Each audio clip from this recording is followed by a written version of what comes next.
Punya roti sisa jangan dibuang, bikin olahan ini aja enak kayak es gabus KW. Masukin dulu semua bahan satu ke dalam chopper Idealef deh, ini tajam banget, ada 2 gelasnya ya bun.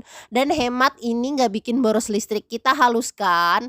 Kalau udah sisihkan, next campur semua bahan satu ke dalam marble set Idealef deh, ini gagangnya bisa lepas pasang, detachable handle, kokoh ya, nggak gampang lepas. Kita masak sampai dia mendidih.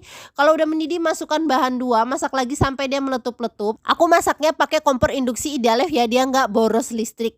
Abis itu aku bagi 2, satunya aku kasih pasta coklat. Terserah kalian mau ganti pasta pandan, pasta stroberi, bebas sesuai selera aja. Aduk yang rata, lalu tuang ke loyang saling bergantian kayak begini nih biar motifnya bagus. Lakukan sampai selesai ya. Kalau udah kita dinginkan, biarkan dia set. Pastikan loyangnya ini bersih dan ada percikan air ya bun, lembab gitu. Jadi dia gampang nanti keluar dari loyangnya. Udah set, kita keluarkan. Potong-potong deh sesuai selera. Lalu aku plastikin, diamkan di freezer sampai dia membeku.